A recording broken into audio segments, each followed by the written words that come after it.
hanya karena sesuatu itu dimungkinkan belum berarti itu perlu kita lakukan. Oke. Sekali lagi. Ini ada kalimat ayat. penting. Ini Ini kalimat ada penting ayatnya. tadi. Jadi Ya. hanya apa tadi? Allah datang ke dalam dunia ini ya menjadi juru selamat bagi manusia. Betul. Ya. Allah menyatakan kasih-Nya. Iya. Siapapun yang percaya kepada Tuhan Yesus, ya itu Alkitab katakan kan Iya. tidak akan binasa melainkan beroleh hidup yang kekal. Hidup yang kekal. Nah, itu tuh kan? Iya. Ya, Iya. itu tuh. Itu yang dicari-cari oleh Itu manusia yang itu. dicari-cari Padahal oleh sudah manusia. ditawarkan. Sudah ditawarkan.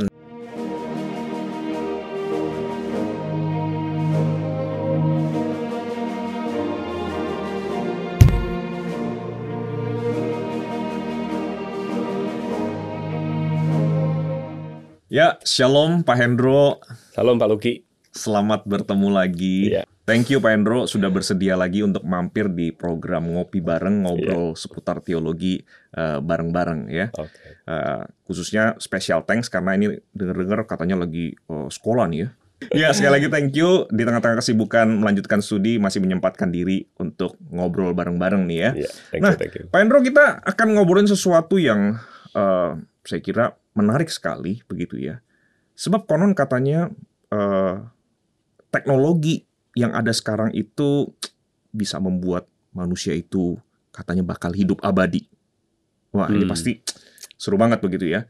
Nah, tapi sebelum kita melanjutkan keseruan kita dan mungkin juga keruwetan kita begitu ya, karena ini topik yang tidak gampang begitu ya. Kita berdoa terlebih dahulu, kita mohon pimpinan Tuhan ya. Ya, mari kita berdoa. Tuhan, terima kasih untuk kesempatan kami boleh bersama-sama ngobrol, kami bersama-sama belajar. Sekali lagi kami berdoa biarlah Tuhan, Engkau Allah yang adalah sumber segala kebenaran yang sejati. Engkau yang berkenan menyatakan dirimu dan kebenaranmu kepada kami, baik kami berdua yang ngobrol maupun juga rekan-rekan kami, saudara-saudara kami yang menyaksikan program ini. Berkati kami ya Tuhan, berkati obrolan ini untuk kemuliaan bagi nama Tuhan. Di dalam nama Tuhan Yesus kami berdoa. Amin. Amin. Oke, Pak Hendro, seperti yang tadi saya sudah sampaikan, konon katanya kemajuan teknologi yang ada sekarang ya, itu kalau kalau dikalkulasi sedemikian rupa, nggak tahu bagaimana cara kalkulasinya, tapi katanya kalau dikalkulasi sedemikian rupa atau setidaknya diprediksi lah begitu ya. Ya, kedepannya manusia itu bisa hidup abadi begitu ya. Nah, ini kan sesuatu yang sesuatu yang tentu mengagetkan mungkin bagi sebagian orang, tetapi juga satu sisi ini kan sesuatu yang mungkin didamba-dambakan atau diinginkan oleh manusia pada umumnya. Saya ingat misalnya cerita-cerita kuno tentang ada orang yang pergi dari tempatnya begitu ya, pergi ke negeri yang jauh begitu ya, untuk mencari sesuatu, entahkah itu ramuan, daun, tanaman. Fountain of Youth. Nah, Fountain of Youth begitu misalnya begitu ya, untuk kemudian bisa membuat manusia itu hidup abadi. Ya. Dan sebenarnya juga kerinduan atau keinginan atau harapan untuk bisa hidup abadi itu kan bisa terlihat dari cara manusia itu memberi nama kepada banyak hal. Salah satunya misalnya produk-produk vitamin atau produk-produk kecantikan misalnya. Salah satu misalnya yang saya ingat aja lah begitu ya. Ada misalnya produk yang namanya itu Forever Young. Gitu kan ya. Sangat menjanjikan. Sangat menjanjikan sekali begitu ya. Dan saya kira Pak Hendro pasti akan sangat rambut bisa kembali. Nah, itu dia. Saya mau ngomong tapi karena memancing tapi karena sudah sadar sendiri ya. Terima kasih sudah terpancing begitu ya. Nah, tapi pertanyaannya adalah apakah memang benar demikian? Nah, saya bertanya kepada Pak Hendro, mengajak Pak Hendro untuk ngopi bareng soal topik ini. Salah satunya karena salah satu orang yang saya kenal begitu, teman saya yang cukup advance dalam hal-hal teknologi ini kan Pak Hendro nih, ya. Jadi meskipun memang ada sedikit ada sesuatu yang menarik ini, ya. Bidang yang ditekuni itu adalah bidang sejarah, menyejarah. Artinya banyak bergulat dengan hal-hal yang ada di masa lalu. Tetapi di sisi yang lain, salah satu keahliannya, ekspertisnya Pak Hendro itu adalah teknologi, sesuatu yang melihat ke depan. Wah, ini orang bilang tanpa sejarah itu, tanpa masa lalu, kita tidak mempunyai masa kini dan masa depan. Oh, gitu ya. Jadi ketika saya belajar sejarah, saya juga bisa masa kini dan juga bisa masa depan. Luar begitu biasa. Jadi memang betul-betul orang yang tepat ini begitu ya. Nah, balik lagi ke topik kita Pak Hendro. Apakah benar memang teknologi itu bisa kemudian suatu saat membuat manusia hidup abadi. Nah, sejauh mana perkembangan teknologi saat ini yang terkait dengan kemungkinan memperpanjang usia manusia bahkan membuat manusia hidup abadi? Iya, iya. Oke, sedikit disclaimer dulu dan tadi menanggapi bercandaan Pak Lucky. Bercandaan yang serius ya? Saya katakan tanpa mengetahui masa lalu kita tidak mampu untuk menavigasi masa kini dan tidak mempunyai masa depan. Saya disclaimer sedikit bahwa sebenarnya topik ini banyak orang yang jauh lebih kompeten untuk bisa membicarakan itu. Khususnya mungkin mereka yang belajar kedokteran, bioteknologi, dan sebagainya. Pasti mereka jauh lebih kompeten. Tapi memang beberapa waktu terakhir itu bersama dan teman-teman dosen di STT Amanat Agung, kita sempat menulis sebuah buku yang judulnya itu Kemanusiaan Masa Depan. Jadi itu bisa dibeli. Bisa didapatkan di toko official yang ada di link berikut ini. Di link toko online STTAA itu ada sekian artikel di sana. Nah, salah satunya memang kita membahas tentang kemajuan teknologi yang karena kemajuan industri 4.0 itulah. Ya, jadi dengan AI yang kemudian berlanjut dengan machine learning, deep learning, lalu kemudian bioteknologi, begitu ya, nanoteknologi, itu memang membuat kemajuan yang luar biasa untuk dunia kedokteran. Jadi lompatannya jauh ke depan, begitu. Sehingga kita bisa mengatakan bahwa sebenarnya usia harapan hidup manusia itu semakin tinggi memang. Nah, dari latar belakang seperti itulah ada sekelompok orang, banyak sih sebenarnya, tapi ada sekelompok orang khususnya yang menyebut diri sebagai kelompok humanis plus, begitu. Humanis plus begitu ya? Atau juga disebut transhumanis, begitu. Nah, mereka berandai-andai membayangkan bahwa satu kali nanti itu manusia tidak perlu mati. Karena menurut mereka misalnya kita salah satu penyakit yang paling banyak membunuh manusia itu penyakit jantung misalnya. Kalau kita bisa mengganti jantung manusia yang super nyumbat itu dengan jantung yang affordable, semua orang bisa punya. Jantung kita rusak, kita tinggal ke Topet, kita klik, kita beli, pasang yang baru begitu. Kayak beli under deal gitu ya. Kayak beli under deal. Kita nggak perlu mati. Gitu. Itu menurut kaum humanis plus ini. Kalau misalnya kita juga sakit kanker paru-paru dan sebagainya. Kalau paru-paru itu sudah kolaps kan nggak bisa diapa-apain. Tapi kalau bayangkan kita bisa beli juga itu di toko online dan kita bisa pasang itu begitu. Ini sederhananya lah beli toko online begitu. Lalu plug and play gitu Plug and play begitu. Jadi mungkin saat itu tubuh kita udah nggak perlu ditutup lagi, tapi ada kancingnya begitu. Jadi kalau ada yang rusak tinggal ganti. Gagal ginjal juga bisa di replace. Maka menurut mereka manusia nggak perlu mati. Bahkan mereka sampai ke level kalaupun misalnya memori manusia itu juga barangkali bisa ditransfer ke media penyimpanan begitu, sehingga kalau tubuh ini rusak pun, his memory will live on gitu. Dia akan terus hidup.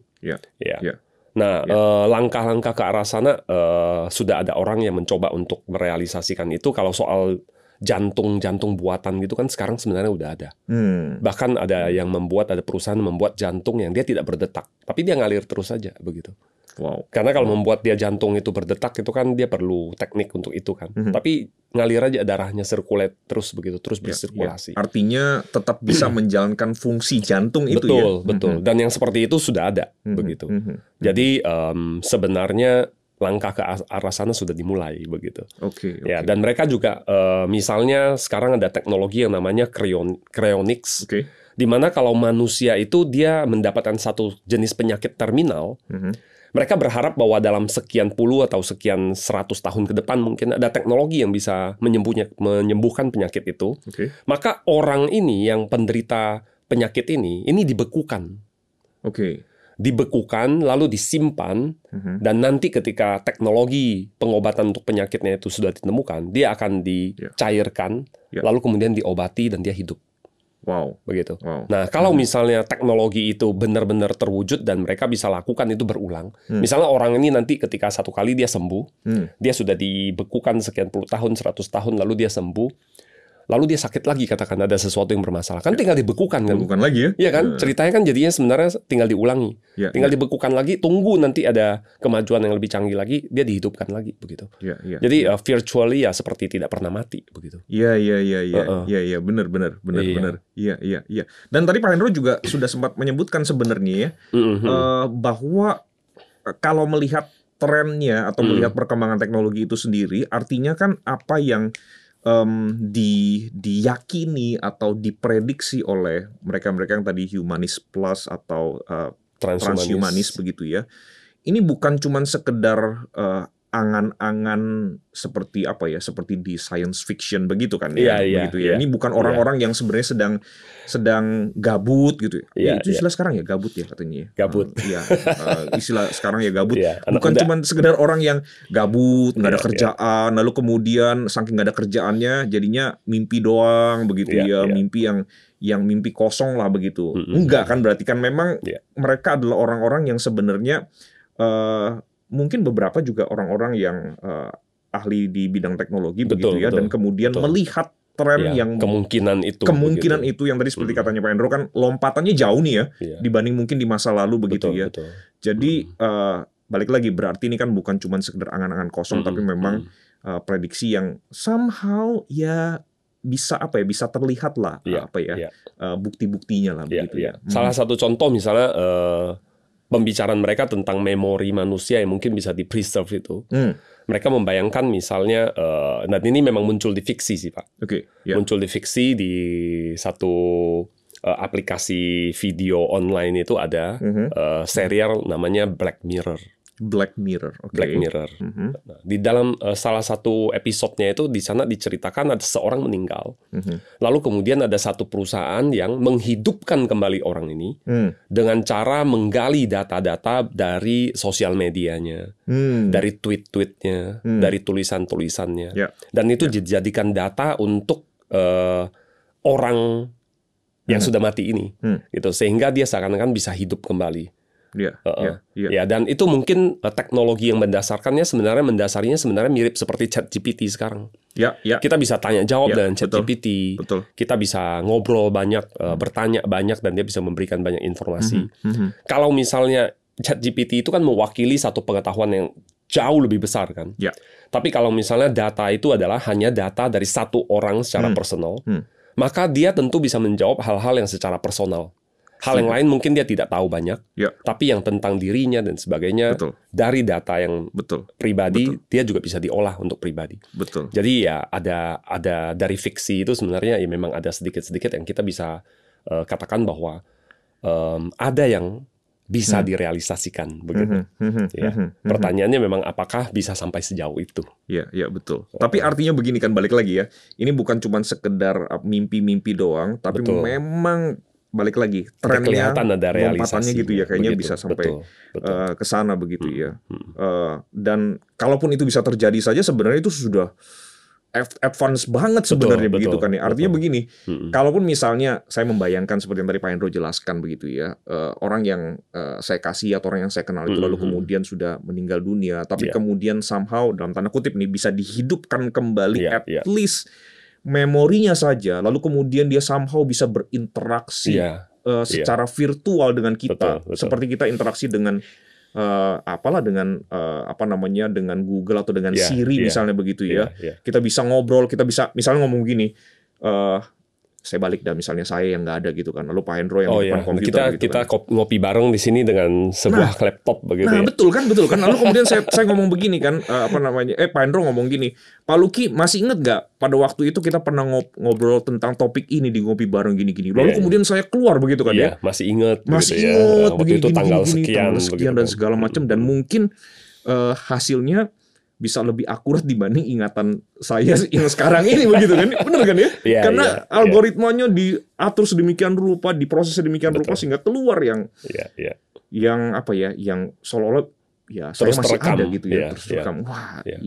Itu yang sekarang sebenarnya digagas oleh orang-orang seperti ini. Mereka bahkan berandai-andai bahwa sebelum seorang itu mati, kalau misalnya sampai sudah terpaksa begitu ya, dengan ganti organ dan sebagainya tidak berhasil, kalau sampai dia harus mati, memorinya itu bisa di-download Mereka membayangkan satu kali nanti bisa sampai ke sana.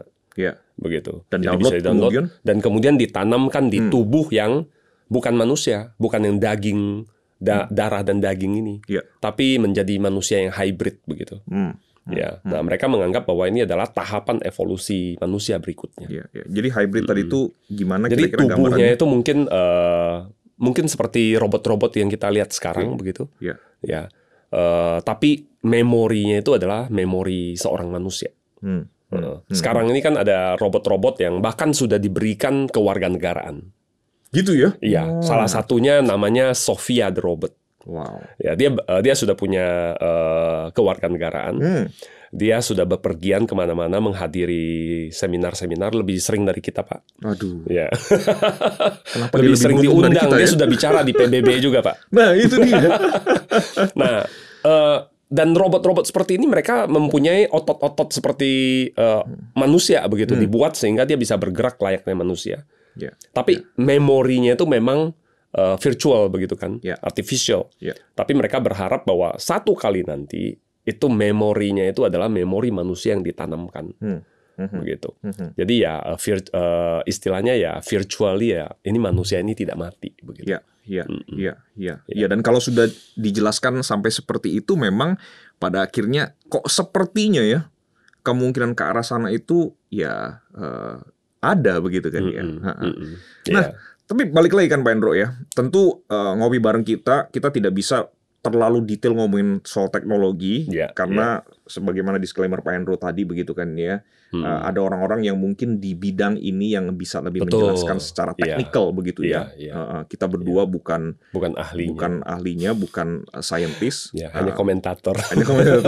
Iya. Pak Hendro sih masih mending ahli teknologi begitu kan ya. Iya. Nah, pertanyaan kan begini kan Pak Hendro. Di balik sebuah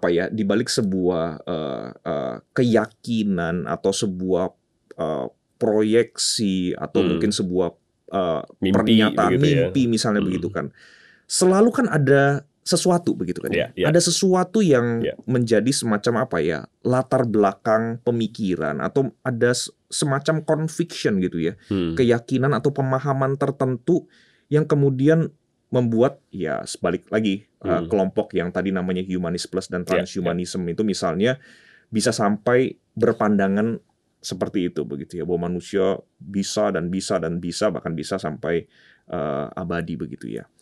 Nah, memang ketika mendengar semua yang mereka prediksikan begitu ya, yang mereka yakini dan juga melihat tren teknologi sekarang bahwa kehidupan manusia itu harapannya tadi bisa lebih panjang dan bahkan mungkin bisa abadi karena teknologi begitu maju.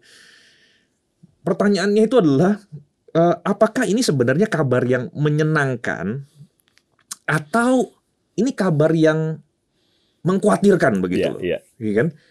Karena saya yakin sih kalau kita cuma lihat sekilas saja ini sepertinya kabar yang menyenangkan begitu ya. Tapi kalau kita mau mikir lebih dalam lagi, kemungkinan besar kita akan berhadapan dengan berbagai macam isu yang kayaknya ternyata bisa begini ya. Wah, kalau begini nanti jadi bagaimana begitu kan ya. Nah, gimana nih Pak Hendro khususnya terkait dengan tentang perspektif iman Kristen atau bagaimana iman Kristen itu melihat kehidupan manusia itu sendiri. Oke. Mungkin pertama begini dulu Pak. Pertama kita perlu catat bahwa banyak ahli lain, para ilmuwan lain yang juga mengatakan untuk sampai ke sana, walaupun sekarang teknologinya itu sepertinya lompatannya jauh sekali, mereka berpendapat bahwa ini masih jauh. Sangat jauh. Ada sebagian yang berpendapat ini masih jauh. Misalnya ketika mereka mengatakan soal memori manusia yang di-download dan sebagainya, mereka bicara tentang bahkan consciousness-nya itu bagaimana. Apakah itu hanya sekedar data, hanya sekedar data di sana, tapi sebenarnya consciousness manusianya ada atau tidak belum tentu itu bisa di-download begitu kan? Ini mesti dijelasin sedikit istilah consciousness ini ya. Gimana nih Pak Hendro? Contoh misalnya kita sebagai manusia kan tidak hanya mempunyai pengetahuan kan, tapi kita sebagai seorang manusia itu kan ada pribadinya itu. Ada consciousness sebagai manusia begitu. Nah itu yang nggak ada di mesin. Sampai sekarang ini setidaknya misalnya contoh kalau kita bicara soal itu, AI, salah satu AI yang paling canggih sekarang Google, itu beberapa waktu yang lalu itu ada salah seorang teknisi itu dipecat, seorang software engineer dipecat karena dia mengatakan ini Google AI ini punya consciousness, dia katakan. Akhirnya dia bisa aware tentang keberadaan dirinya dan sebagainya, begitu. Itu yang dikatakan oleh engineer ini dan dia dipecat. Google mengatakan tidak ada. Dia murni hanya data saja. Kalau dia bisa bertindak seakan-akan dia punya rasa sedih, seakan-akan dia punya kepribadian, bahkan itu hanya data sebenarnya, tapi dia mimik manusia. Begitu. Jadi itu bukan sebuah consciousness yang sebenarnya. Jadi dengan kata lain consciousness ini kan adalah sebuah kapasitas yang seorang manusia yang unik ya. Betul, yang akan sulit sekali untuk bagaimana dikopinya begitu. Kita setiap manusia itu kan diciptakan Allah unik, mempunyai consciousness sendiri begitu kan, yang berbeda dengan binatang dan sebagainya. Bagaimana bisa itu dimasukkan ke mesin begitu. Jadi para ahli mengatakan ini kayaknya masih jauh sekali begitu. Kalaupun ada terwujud barangkali itu sebenarnya not real thing. Lalu yang kedua, sebenarnya juga mereka berhadapan dengan masalah etis yang banyak. Nah, ya, ini kan masih bicara teknis kan. Tapi secara etika itu sebenarnya nanti bayangkan ada seorang yang dibekukan lalu kemudian dia disembuhkan katakanlah 50 atau 100 tahun lagi. Bagaimana kalau ternyata ketika penyakit dia disembuhkan tapi dia namanya otak ya, 5 menit kekurangan oksigen saja mati gitu. Setelah dibekukan begitu dan sebagainya, apakah dia bisa menjamin bahwa orang itu akan kembali dalam keadaan utuh? Bagaimana kalau dia masuk dalam vegetative state? Jadi kayak sayur begitu kan. Mau diapain itu manusia itu? Penyakitnya sekarang kankernya sembuh. Penyakit jantungnya sekarang sembuh, dia tidak mati-mati tapi dia vegetative state. Dia koma. Mau diapain gitu? Itu kan masalah etis kan. Padahal orang ini tadi dibekukan supaya dia hidup begitu. Lalu kemudian kita juga sering mendengar ada orang-orang tua di sekitar kita yang mereka kesepian karena teman-temannya udah gak ada misalnya. Orang ini hidup lagi 50 tahun kemudian. Jauh setelah bahkan mungkin anak dan cucunya nggak ada atau 100 tahun kemudian. Apa yang mau dia lakukan gitu? Bagaimana dia cari nafkah, dia menafkahi dirinya? Apakah dia berpikir dia bisa menikmati dirinya? Jangan-jangan seperti di film-film fiksi, Pak. Ketika ada manusia purba atau Captain America saja, digali dari 50 tahun, 70 tahun yang lalu dia hidup kembali, dia kaget-kaget dengan kota New York, begitu kan? Itu kan banyak sekali dilemanya kan, Pak, kalaupun teknologi itu berhasil gitu. Jadi sebenarnya banyak sekali isu yang beredar di seputar itu, begitu. Nah, tapi terlepas dari itu semua, kita sebagai orang Kristen itu bukan Luddites. Ya, yang disebut Luddites itu, ini diambil dari nama seorang bernama Ned Ludd. Ya, orang ini katanya konon hidup di zaman revolusi industri zaman dulu. Ketika dia hancurkan mesin-mesin tenun yang diciptakan begitu ya, karena dia beranggapan itu mengancam. Ya, nah orang Kristen bukan Luddite. Kalau kita baca Alkitab tentu saja di Alkitab itu Allah juga memperkenalkan banyak teknologi begitu kan, ya bagi manusia begitu kan. Dan manusia kan diberikan mandat budaya. Untuk mengembangkan bumi ini, dan kita sebagai anak-anak Abraham, kan kepada Abraham kan Allah memberikan janji kan, melalui kita dia akan memberkati segala bangsa begitu, ya kan. Jadi saya rasa teknologi itu bukan ancaman, teknologi itu tetap kita perlu kembangkan dan kita bisa pakai. Tetapi mungkin yang jadi catatan adalah bahwa having said that all, ya. Ada hal-hal yang perlu jadi catatan kita, yaitu bahwa bukan teknologi itu yang kemudian harus jadi andalan kita. Ya, teknologi itu mungkin mempunyai kemampuan-kemampuannya, punya janji-janji yang dia berikan, tapi kita harus tahu bahwa ada batasannya. Teknologi itu mempunyai keterbatasannya sendiri, begitu. Kalau kita bicara teknologi itu, nggak boleh teknologi itu yang jadi andalan kita, begitu. Dan sebenarnya di pandangannya kaum humanis sendiri, mereka ada kaum humanis dan transhumanis ini mereka punya inkonsistensi sebenarnya. Ya, kan mereka pada dasarnya tidak percaya hal-hal yang sifatnya metafisika, begitu kan? Mereka tidak percaya itu semuanya ya materialistik, begitu. Ya, apa yang bisa ditangkap oleh panca indera saja itu yang mereka percaya, begitu kan? Betul. Ya? Nah, maka kalau itu saja yang mereka percaya, banyak hal yang ketika berbicara soal preserve seorang manusia dan sebagainya itu sebenarnya konflik dengan pemahaman mereka. Ya. Begitu juga ketika mereka berpikir tentang mengatasi sakit penyakit, mengatasi penderitaan, bahkan kematian. Sebenarnya dalam worldview mereka yang materialistik itu sesuatu yang harusnya justru mereka embrace gitu. Karena hanya materi, yang namanya materi itu besi kita biarkan aja berkarat rusak begitu kan. Apapun yang sifatnya materi itu kecenderungannya ya rusak, ya kan. Dan tidak ada yang bisa membantah bahwa materi akan mengalami semua itu. Gitu. Jadi kalau misalnya seorang manusia mengalami kemerosotan tubuhnya, fisiknya dan sebagainya, itu keniscayaan dalam worldview mereka.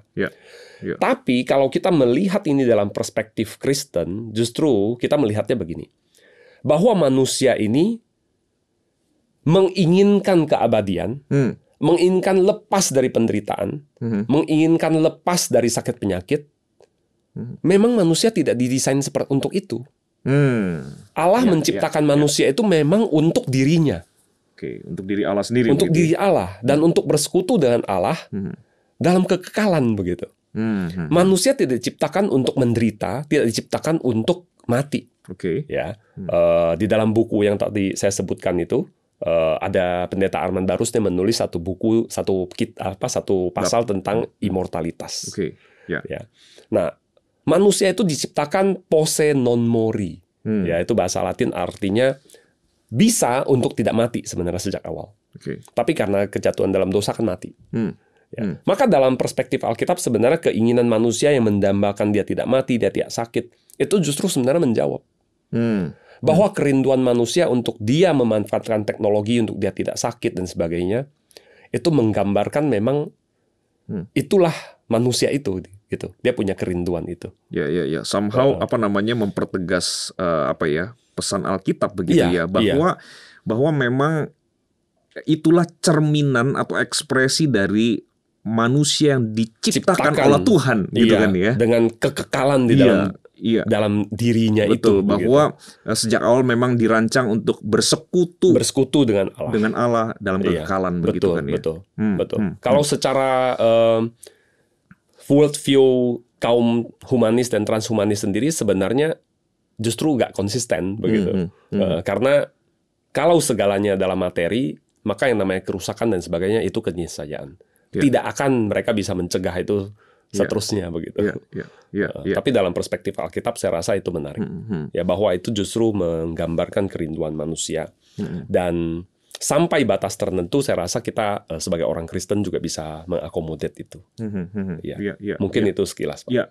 Betul. Tapi kan tadi Pak Hendro juga menyebutkan bahwa atau menyiratkan lah begitu ya, bahwa ketika manusia jatuh dalam dosa, nah problem di sini muncul nih kan. Kerinduan untuk kemudian hidup abadi, ya itu masih tetap ada dan mungkin yang kita pahami sebagai boleh dalam tanda kutip begitu ya, sisa-sisa, saya nggak tahu apakah sisa itu istilah yang tepat begitu ya, atau kan ya betul sih kita rusak secara total oleh karena dosa begitu kan ya, tapi somehow kan masih ada semacam hal-hal yang tinggal di dalam kemanusiaan kita, misalnya kesadaran kita akan Allah, kerinduan kita untuk mencari sesuatu yang lebih besar dari kita, atau sensus divinitatis misalnya begitu kan ya. Betul. Nah, termasuk misalnya keinginan untuk hidup abadi begitu kan ya. Nah itu kan memang masih tetap ada begitu kan. Tapi kemudian ketika manusia jatuh dalam dosa, nah apa sebenarnya yang berubah Pak Hendro begitu kan? Karena balik lagi kan, kerinduan untuk hidup abadi itu kan sama seperti yang Pak Hendro tadi jelaskan. Itu merupakan cerminan bahwa memang manusia itu diciptakan oleh Allah dengan rancangan Allah seperti itu begitu kan. Nah. Tapi ketika itu dipraktekkan, dihidupi dalam konteks manusia sudah jatuh dalam dosa, apa yang berbeda? Saya rasa kita bisa telusuri bahkan dari Adam dan Hawa ketika mereka pertama kali jatuh dalam dosa.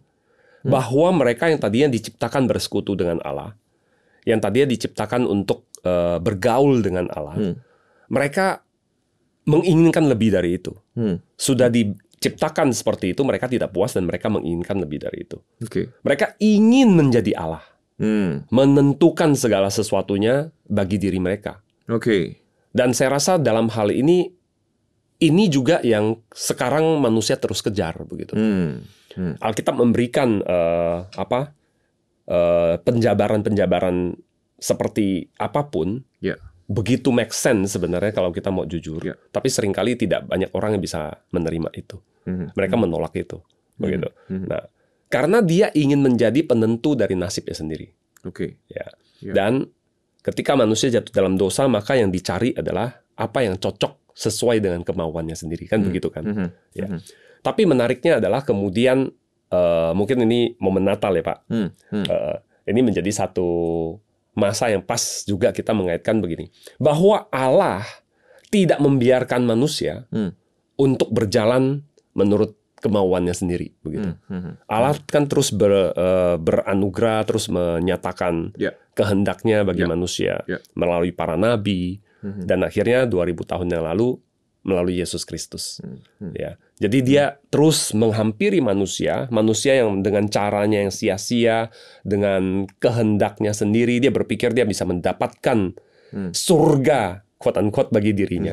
Tapi Allah tahu bahwa itu adalah sia-sia. Dan bahkan kemudian akan membawa mereka pada kehancuran, begitu kan. Dan Allah justru terus berwahyu, terus mencari manusia untuk membawa manusia kembali kepada kekekalan yang sesungguhnya itu, hidup yang kekal yang sesungguhnya itu, bukan yang dicari-cari oleh manusia yang sebenarnya membawa mereka kepada kegagalan pada akhirnya. Iya. Saya setuju sekali Pak Hendro. Dengan kata lain kan, jadi sebenarnya begini kan ya, terkait dengan pertanyaan awal saya tadi begitu kan, di topik kita kali ini tentang manusia yang ingin hidup abadi begitu kan ya.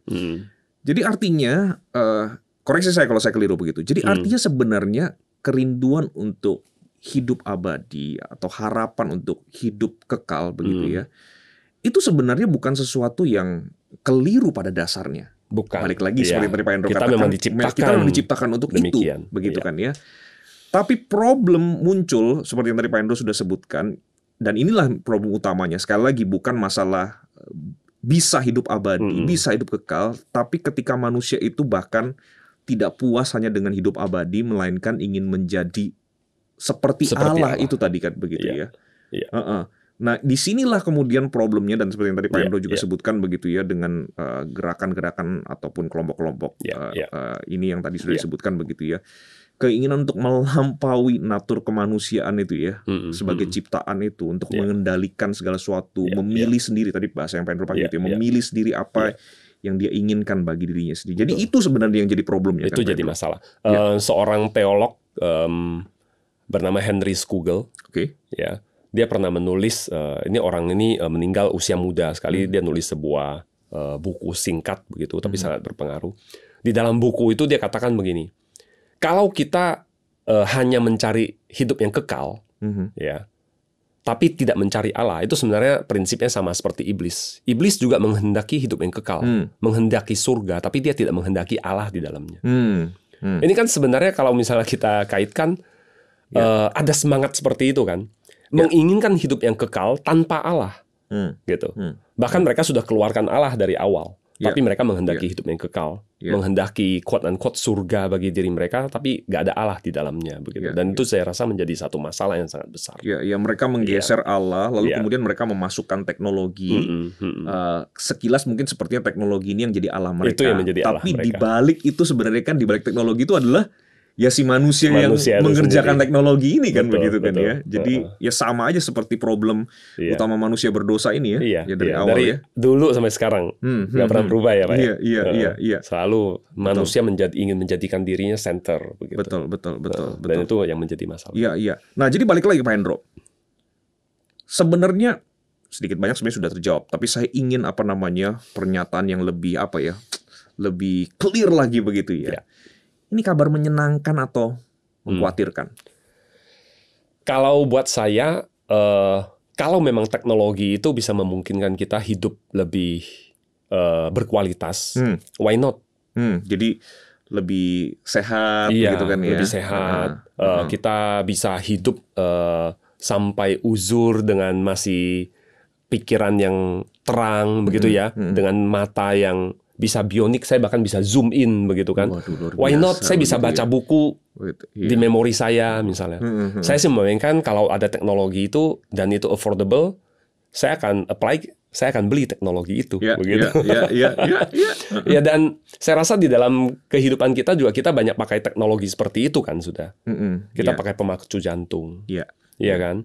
Kita pasang ring dan sebagainya begitu. Jadi itu sebenarnya udah kita lakukan banyak hal. Dan kalau ada yang bisa membuat usia kita lebih panjang dan kita masih hidup dengan sehat, bahkan STTA aja senang. Dosennya mungkin nanti nggak perlu pensiun, nggak perlu mendatangkan dosen baru, bisa terus mengajar begitu kan? Gitu ya. Waduh. Iya. Tapi saya kurang senang nih, Pak Hendro. Karena kalau yang senior kayak Pak Hendro terus-terusan bisa ngajar, yang junior kayak saya kapan giliran? Iya. Ya ini konteks pendidikan di Indonesia lah yang membutuhkan guru besar, misalnya membutuhkan lektor, misalnya dosen-dosen yang senior dulu. Mereka bisa terus mengajar misalnya begitu. Jadi sebenarnya di satu sisi teknologi ini kabar baik. Tapi ya itu dengan banyak catatan hal-hal etis dan sebagainya yang perlu kita pertimbangkan. Dan jelas jangan sampai kemudian menjadikan itulah Allahnya kita dan bukan Allah sendiri di sana. Begitu. Iya, betul sih. Dan saya kira misalnya begini, kalau kemudian kita menjadikan hidup abadi, hidup selama-lamanya itu sebagai tujuan hidup kita, begitu ya. Nah itu yang jadi masalah. Lalu kemudian kita pakai segala cara begitu kan ya. Satu ayat dari Mazmur ya kan mengatakan lebih baik 1 hari di pelataranmu daripada 1000 hari di tempat lain begitu kan. Kalau semangat ini adalah kemudian yang penting kita hidup kekal, hidup selama-lama mungkin begitu, tapi tanpa Allah. Itu kan menjadi kebalikannya begitu. Kalau orang-orang zaman dulu, teolog-teolog yang raksasa-raksasa dulu, buat mereka adalah mati pun nggak apa-apa, begitu kan? Tapi bersama dengan Allah. Teman-temannya Daniel, ketika mereka dihadapkan dengan api perapian yang menyala-nyala itu, yang mereka katakan adalah, ketahuilah Allah kami akan menolong kami. Tapi kalaupun tidak, ketahuilah ya Raja, kami tidak akan menyembah patung Tuanku. Gitu. Lebih baik mereka mati kalau mereka kehilangan Allah mereka begitu. Beda sekali dengan semangat sekarang, kita keluarkan Allah dari equation, lalu hidup kekal itu ada di sana. Iya. Nah ini kan artinya penting sekali untuk kita menyadari atau memahami dengan tepat siapa diri kita sebagai manusia. Betul. Begitu kan Pak Hendro, begitu ya. Sebab kalau kita tidak mengerti siapa diri kita sebagai manusia, tentu saja berdasarkan kebenaran Alkitab begitu ya, maka kan tentu dengan mudah kemudian fokus hidup kita, tujuan hidup kita ini teralihkan begitu kan ya. Jangan-jangan kalau mungkin yang umum itu kan orang berpikir apakah itu kekayaan, karir dan segala macamnya. Nah hari ini sebenarnya dengan obrolan kita ada satu juga ini arah atau goal yang keliru nih begitu ya, yaitu mengejar keabadian dengan sarana teknologi tanpa betul-betul memahami sebenarnya untuk apa sih kita hidup di dalam dunia ini sebagai manusia ciptaan Allah. Ada komen nggak? Betul. Saya rasa memang salah satu hal yang sangat kuat di sini adalah tentang kehendak manusia yang tidak ditentukan di bawah kehendak Allah. Gimana Alkitab itu jelas sekali berbicara bahwa manusia itu harus ditaklukkan di bawah kehendak Allah begitu kan. Tapi di sini jelas ada satu semangat yang sangat kuat menentang itu. Kehendak bebas manusia itu sangat ditekankan gitu. Di dalam di kaum transhumanis itu mereka punya yang namanya Transhumanis Manifesto gitu. Salah satunya adalah mereka bicara tentang choice. Tentang choice. Jadi ini adalah pilihan begitu. Itu yang mereka tekankan. Lalu hal yang lain yang saya rasa juga kita perlu sangat aware adalah bahwa transhumanis ini menjadi sesuatu yang memang melanjutkan tradisi kaum humanis yang melawan Allah sendiri gitu. Bukan sekedar mereka tidak mau tunduk kepada kehendak Allah, tapi memang benar-benar tidak menghendaki Allah di dalam equation. Ya, nah jadi kita sebagai orang Kristen saya rasa itu yang perlu kita sangat aware bahwa kita hidup itu tidak pernah lepas dari kita hidup di hadapan Allah. Coram Deo begitu. Ya tidak pernah lepas dari sana. Iya. Dan by the way ngomong-ngomong ya, ini sesuatu yang sebenarnya unik sekali gitu, menarik sekali untuk melihat bagaimana manusia di dalam keberdosaan kita ya Pak Hendro terus mengejar sesuatu yang sebenarnya tidak sesuai dengan apa yang menjadi rancangan Allah sejak semula ketika menciptakan kita, ya. Dan mungkin apa yang dilakukan oleh teman-teman transhumanis ini merupakan salah satu contohnya, begitu kan ya. Contoh di mana manusia yang memang diciptakan Allah sebagai ciptaan yang tentu saja punya keterbatasan, begitu kan ya. Tapi kemudian mencoba untuk melakukan segala cara untuk melampaui keterbatasannya sampai di satu titik, maksudnya ya udah keluar batas lah, begitu kan. Nah mungkin itu juga kan kenapa istilahnya itu humanis plus. Transhumanis, begitu kan ya. Jadi pengen keluar dari yang cuman sekedar human doang nggak cukup nih. Transhuman itu sebenarnya itu nama gerakan.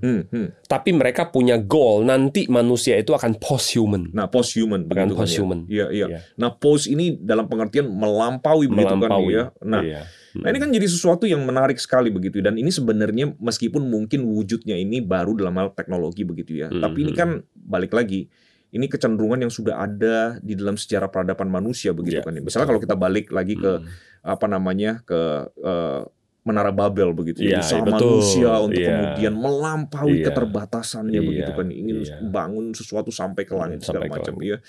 Nah, ini menarik kenapa? Karena sebenarnya ya tadi Pak Hendro sebenarnya sudah sedikit menyinggung ketika menunjuk-nunjuk yang ada di belakang ini kan, di samping kita ini, begitu kan ya.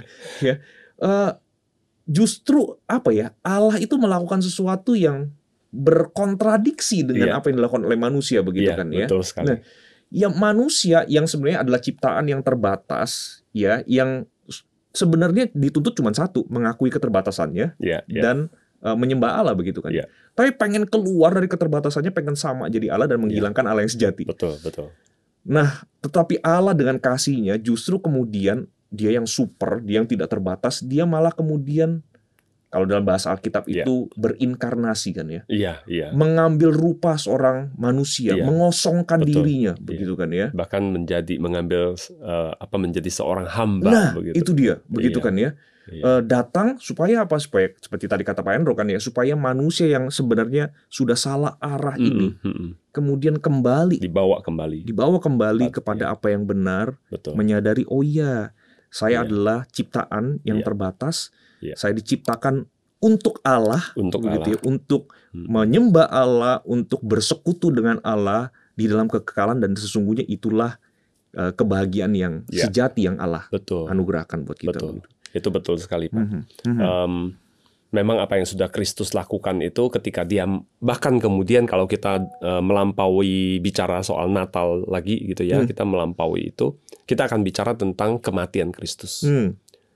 Dia bahkan rela mati, tapi kemudian yang menarik adalah Dia tidak berhenti di sana.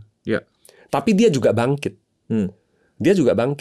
Jadi kehidupan kekal yang didambakan oleh transhumanis sebenarnya memang ada di dalam Kristus. Tapi ini adalah kebangkitan kehidupan kekal yang bersama dengan Allah. Jauh melampaui apa yang dibayangkan oleh kaum humanis. Dan kaum transhumanis, begitu. Dan bahkan kemudian juga ketika Roh Kudus turun, kita sudah melihat bahwa itu sudah mulai diwujudkan dalam diri manusia. Kita menjadi manusia yang baru, kita menjadi manusia yang mempunyai relasi yang sudah dipulihkan bersama dengan Allah. Dan Tuhan berjanji nanti Dia akan kembali untuk membawa kita untuk bersama dengan Dia selama-lamanya, gitu kan.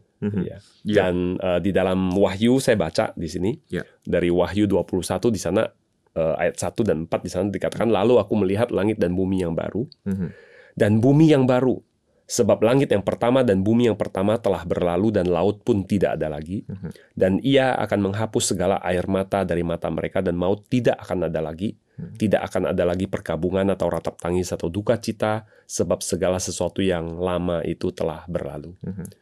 Bukankah ini semua mencakup yang dimimpikan oleh kaum transhumanis, begitu? Dan manusia secara umum ya? Ya, plus di sana ada Allah di dalam. Orang-orang mengatakan kalau kita memiliki segala sesuatu tanpa Allah, itu nol. Tapi kalau kita memiliki Allah, itu sudah segala-galanya. Tapi di sini ketika kita mencari Allah, kita mendapatkan Allah, dan kita mendapatkan yang lain-lainnya. Allah tambahkan yang lain-lainnya. Maka sebenarnya selagi kita masih ada kesempatan di dalam dunia ini, kayak Pak Hendro ya, Ini kan sesuatu yang begitu penting ya, betul, terkait dengan kehidupan kita begitu kan ya. Tidak peduli kita itu status sosialnya seperti apa, finansialnya seperti apa, latar belakang pendidikan seperti apa. Tapi ini menyangkut apakah betul-betul kita sudah mengalami kita kenal Allah, kita berjalan bersama dengan Allah atau tidak. Betul. Iya, menikmati apa yang sebenarnya Allah ingin berikan buat kita, yang Allah sediakan buat kita begitu ya. Ya, dan disinilah kemudian momen Natal yang kita akan sebentar lagi sama-sama rayakan begitu ya, menjadi penting saya kira mengingatkan kita bahwa Allah datang ke dalam dunia ini ya menjadi juru selamat bagi manusia. Ya, Allah menyatakan kasih-Nya, siapapun yang percaya kepada Tuhan Yesus, ya itu Alkitab katakan kan ya, tidak akan binasa melainkan beroleh hidup yang kekal. Nah itu tuh kan, itu tuh. Itu yang dicari-cari oleh manusia itu. Padahal sudah ditawarkan. Sudah ditawarkan begitu ya, sudah ditawarkan di depan mata dan selagi masih ada kesempatan, ini yang harus kita tangkap dengan baik begitu ya. Oh Pak Hendro, banyak banget yang sudah kita obrolin begitu ya. Betul. Kayaknya kita harus seruput kopi kita dulu ini. Ya. Keburu dingin ini. Nah keburu dingin, kayak mari-mari. Iya, tapi kalau habis seruput biasanya obrolan kita bisa tambah seru nih. Kita bisa tambah berapa jam lagi nih?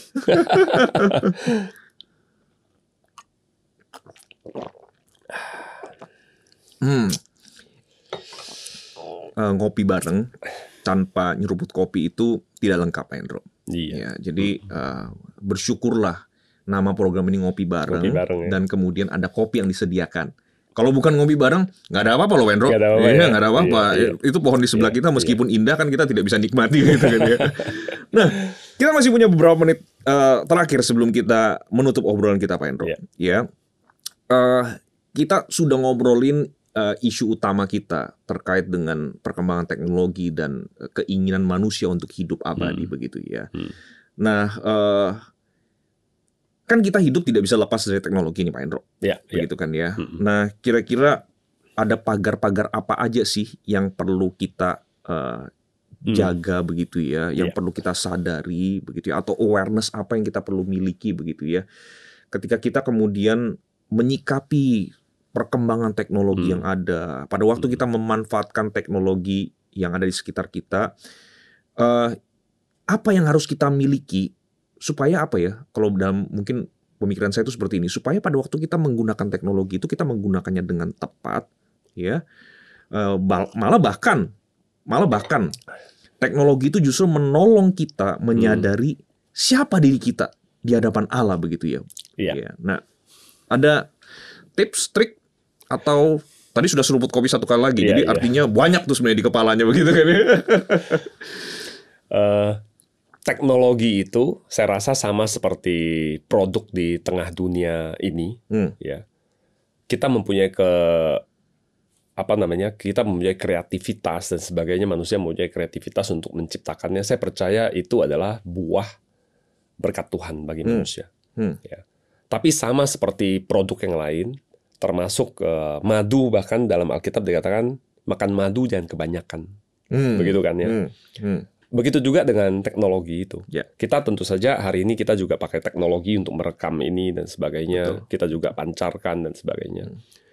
Tapi ini juga harus dikonsumsi dengan hikmat. Perlu hikmat Tuhan. Sampai sebatas mana. Hanya karena sesuatu itu dimungkinkan, belum berarti itu perlu kita lakukan. Oke. Sekali lagi. Ini ada ayat. Ini ada ayatnya. Jadi hanya apa tadi? Hanya karena sesuatu itu dimungkinkan, belum berarti kan ya, sesuatu itu possible, belum tentu berarti kita perlu melakukannya. Kalau ini dalam bahasanya Paulus adalah segala sesuatu diperbolehkan, tapi tidak segala sesuatu berguna. Begitu juga ketika kita menggunakan teknologi, termasuk tadi saya katakan kalau teknologi itu memungkinkan saya untuk hidup lebih berkualitas, mungkin saya mau go for it. Tapi ya sampai sejauh mana, kalau misalnya saya diminta untuk dibekukan, lalu saya akan dihidupkan 100 tahun lagi, mungkin yang seperti itu saya tolak. Begitu. Memang di sini perlu discernment, discernment untuk bagaimana kita memanfaatkannya. Sama seperti hari ini kalau kita nyalakan handphone kita, segala entertainment itu tersedia, tapi apakah kemudian kita mau mengentertain diri kita 24 jam kan nggak juga, gitu kan. Jadi memang perlu hikmat untuk melihat itu dalam case-case yang kita hadapi. Ya, gitu. Ya. Tapi saya kira tadi itu pernyataan yang sangat sangat simple, tapi sangat menolong begitu ya. Bahwa segala sesuatu itu dimungkinkan dengan kecanggihan teknologi sekarang, bukan berarti itu sesuatu yang perlu atau bahkan sesuatu yang harus kita lakukan begitu kan. Betul. Ya. Karena satu sisi betul, dari tadi kita juga ngomongin, ketika melihat teknologi itu sebenarnya kita perlu juga bersyukur bahwa inilah kapasitas yang Tuhan berikan kepada kita sebagai manusia ciptaannya begitu kan ya. Tapi saya kira kita juga balik lagi perlu menyadari bahwa jangan lupa teknologi ini dibuat atau dihasilkan oleh manusia berdosa yang hidup dalam dosa, yang punya segala macam keterbatasan begitu kan ya. Sehingga betul sekali saya kira yang tadi Pak Hendro katakan dan mengutip, segala sesuatu diperbolehkan, tidak segala sesuatu berguna, tidak segala sesuatu membangun. Betul. Ya, artinya kan begini kan Pak Hendro, kalau kemudian melakukan apa yang dimungkinkan oleh teknologi itu, tapi kemudian konsekuensinya adalah kita misalnya menghapus Allah, menggeser Allah. Nah itu, apakah itu berguna untuk kita gitu kan ya? Apakah itu yang akan menjadikan hidup kita meaningful misalnya begitu kan Pak Hendro? Apakah itu menjadi kesaksian yang baik? Nah itu dia. Dan sama seperti yang tadi Pak Hendro, saya kira beberapa kali juga ngomong begitu ya. Hidup kekal kalau tidak ada Allah? Ya untuk apa begitu kan ya? Kalau kita punya teknologi yang membuat kita hidup kekal, tapi hidup kekal yang tanpa Allah, sebenarnya untuk apa begitu kan ya? Nah, thank you banget Pak Hendro untuk sebuah kesimpulan yang sederhana, tapi saya kira sangat menolong untuk kita semua. Ya, dan saya yakin obrolan kita hari ini sudah menolong kita untuk menjadi humanis plus. Dalam tanda kutip, dalam artian begini Pak Hendro ya, dalam artian yang positif begitu ya. Kita bikin arti yang baru lah begitu ya. Bahwa tadinya sebelum mungkin menyaksikan program ini, sebagian besar dari yang menyaksikan program kita ini tidak terlalu tahu misalnya tentang transhumanism, tentang humanis plus begitu ya. Tapi setelah menyaksikan program ini ada pemahaman yang baru begitu ya. Dan bukan hanya sekedar pemahaman yang baru, tapi karena kita ngobrolnya dari tadi dikaitkan dengan kebenaran firman Tuhan, ada sebuah paradigma yang baru begitu ya, untuk menjalani kehidupan ini sebagai manusia ciptaan Allah begitu kan ya. Betul. Dan satu lagi Pak, sebenarnya kerinduan saya dari khususnya anak-anak muda. Anak-anak muda Kristen itu harus kemudian ikut berbagian di dalam diskusi seperti ini, di dalam kemajuan teknologi seperti ini. Karena ketika mereka masuk ke sana, mereka akan bisa membawa perkembangan ini ke arah yang sesuai dengan kehendak Tuhan. Memberkati manusia, tapi juga dalam terang firman Tuhan. Begitu. Setuju. Jangan berhenti menjadi consumer begitu, tapi menjadi producer. Thank you banget Pak Hendro. Kita akhiri obrolan kita berdoa ya, kita bersyukur pada Tuhan. Tuhan terima kasih untuk berkat-Mu di dalam obrolan yang boleh kami nikmati pada hari ini. Terima kasih untuk segala kebenaran yang sudah Tuhan nyatakan. Kami rindu ya Tuhan, kebenaran-kebenaran yang sudah kami bersama-sama pelajari ya Tuhan, boleh menjadi kebenaran yang sungguh-sungguh mengubahkan hidup kami dan mengarahkan kehidupan kami agar semakin sesuai dengan kehendak Tuhan yang menciptakan kami. Kami berdoa ya Tuhan bagi saudara-saudara kami yang menyaksikan program ini. Kami rindu ya Tuhan, sebagaimana kami berdua menikmati obrolan ini dan diberkati, demikian juga saudara-saudara kami yang menyaksikan program ini.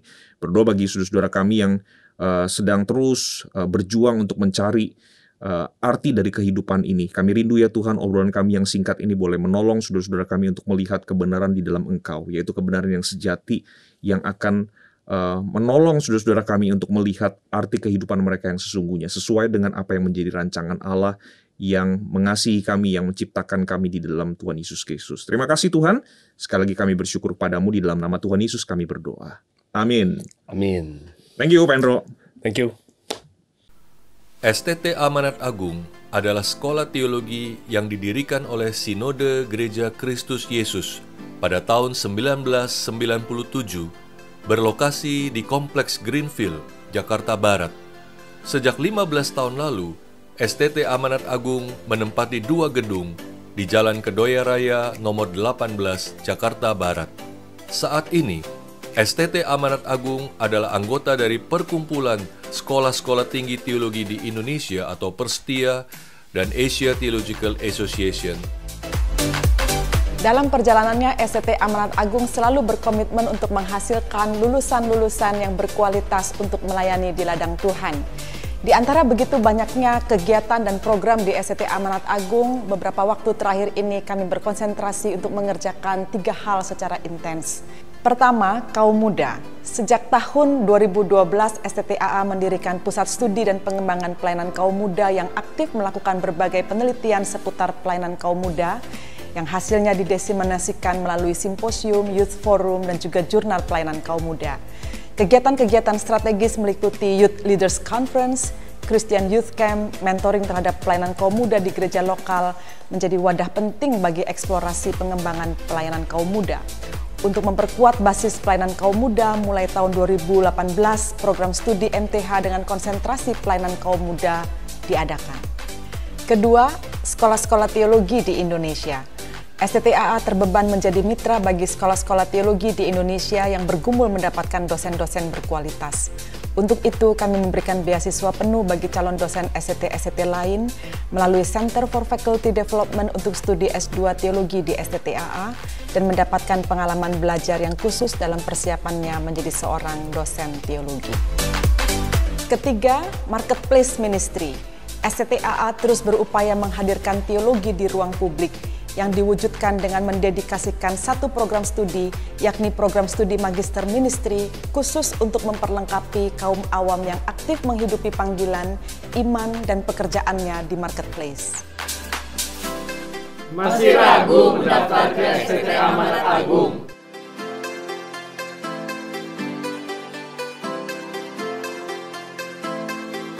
Mari bergabung bersama kami di STT Amanat Agung.